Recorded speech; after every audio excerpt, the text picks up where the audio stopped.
जय माता जी की। आज का अपना विषय है संस्कृति का पतन।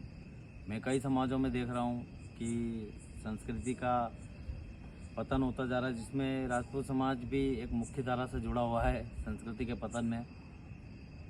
जैसे अभी देखें तो आपके नाम में सिंह, कुंवर, भंवर और आपका ठिकाना और ठाकुर, ये जो शब्द हैं, ये जो आपकी उपाधियाँ हैं, ये बहुत सारी जातियाँ कॉपी पेस्ट कर रही हैं। इससे क्या हो रहा है कि आपकी पहचान क्षीण होती जा रही है। बात पहचान की नहीं है, अन्य जातियों द्वारा कॉपी करना, सामाजिक तौर पे आपका बहिष्कृत करना। अभी अगर देखें तो क्षत्रिय समाज, राजपूत समाज एक ऐसा समाज है, कभी मैंने देखा है हमारे क्षेत्र में, मतलब कभी भेदभाव पे कभी किसी से नहीं करता था, पर सबसे ज़्यादा भेदभाव का इल्ज़ाम लगा है तो राजपूतों पे लगा है कि सबसे ज़्यादा भेदभाव इन्होंने फैलाया, छुआछूत फैलाया। जबकि क्षत्रिय राजपूतों ने कभी ना भेदभाव फैलाया, ना किसी को छोटा बड़ा समझा। हाँ, अपने आप पे गर्व करना कोई बुराई नहीं है, अपने समाज की तारीफ़ करना कोई बुराई नहीं है, बट किसी की बुराई तो नहीं करी। बट इस चीज़ का भी इल्ज़ाम क्षत्रियों पे लगा है कि आपने भेदभाव फैलाया। आपने 10 में से 8 लोग नहीं करते हैं, 1-2 लोग तो करते ही हैं। और हर जगह होता ही है कि छोटा बड़ा का भेद सभी समाज में हुआ है। हर हाथ में 5 उंगलियां एक जैसी नहीं होती है।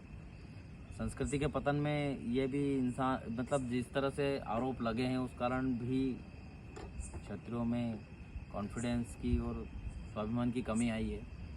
क्योंकि होता क्या है कि निरंतर किसी समाज को कोसा जाएगा तो बहुत सारों की भावनाएं हो जाती है, थोड़ी आहत हो जाती है। तो ये चीज़ें हो रही है कंटिन्यूसली, काफ़ी समय से चले जा रहा है। और फेसबुक या कोई साइट्स के माध्यमों से घर में बैठे हुए छोटा व्यक्ति भी बड़ी शब्द बोलने के प्रयास करता है। ये चीज़ें होती है। अभी काफ़ी टाइम से मैं नोटिस कर रहा हूँ कि जो समाज है एक तो शिथिल है। अभी क्या होता है कि पहले जो चीज़ें होती थी वो एक ऑनलाइन स्तर पे होती थी, पर अब चीज़ें ज़मीनी स्तर पे हो गई है। पहले इस क्षेत्र में नहीं होती थी, अभी इस क्षेत्र में भी आने लगी है। और समाज के जो युवा वर्ग है वो इन चीज़ों पे ध्यान नहीं दे रहे। तो इन चीज़ों पे भी ध्यान देने की आवश्यकता है कि कोई छोटा बड़ा नहीं है। अपने समाज के बारे में अपन बहुत गर्व करते हैं, कोई बुराई की बात नहीं है, पर अन्य समाज को नीचा ना दिखाएं। ये हमारा समाज का कल्चर नहीं है। राजपूत से राजपूत जुड़ें, और अन्य स्टेट में भी कई जगह राजपूत हैं, आपस में जुड़ें। क्योंकि क्या होता है, जब तक हम एक दूसरे का कल्चर नहीं अपनाएंगे तो फिर हमारी पहचान ख़त्म होती जाएगी। और राजपूतों को, जो इस स्टेट के राजपूत है, अन्य स्टेट के राजपूतों से भी जुड़ें और अच्छा कल्चर अपनाएं। एक दूसरे से बना बाईसा नाम में सिंह का प्रयोग करें। अभी आपकी जो ड्रेस है राजपूतानी ड्रेस, उसको राजस्थानी ड्रेस बोल के, मतलब उसको एक हिंदुओं का परिभाषा बन के, मान मर्यादा संस्कार का बोल के वो अपना रहे हैं कई लोग। तो आपकी ड्रेस का भी एक हनन हो रहा है। वो तो राजस्थानी बना दी, वो तो हिंदुओं की ड्रेस बना दी। हिंदुओं का ड्रेस है ठीक है, पर वो तो है तो राजपूतों का।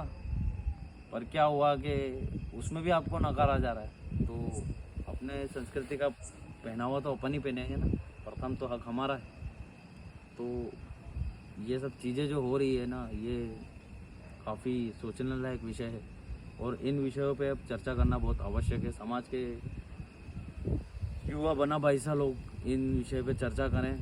खैर, अभी क्या है कि थोड़ा कूल ड्यूड और इंग्लिश शब्दों को बनने का जो चलन चल रहा है। अभी क्या होता है कि जय माता जी की बोलने वाले लोग अब हाय हेलो पे आ गए हैं। तो मतलब समाज का बहुत हास होने लगा है, स्टाइलिश कपड़े पहनने लगे हैं। ऐसे ऐसे देखे हैं मैंने कि राजपूत हैं, सब कुछ है घर में, पर वो विदेशी परिधान पहन के, वो सब कल्चर ठीक नहीं है अपने लिए। और समाज को जिस दिशा में जा रहा है, तो हम जैसे युवा वर्ग ही उसको सही दिशा में ले जाने का प्रयास करें तो ज़्यादा बेहतर है। और सभी के लिए, तो सभी हिंदू जातियों, सभी जातियों के लिए है कि हमें ही अपने संस्कृति का रक्षण करना है। बाहर से कोई नहीं आएगा, बाहर से तो और अलग अलग चीज़ें आ रही है जिससे अपना ही नुकसान हो रहा है। इन चीज़ों का ध्यान दें, मेरे समाज से यही विनती है। जय माता दी।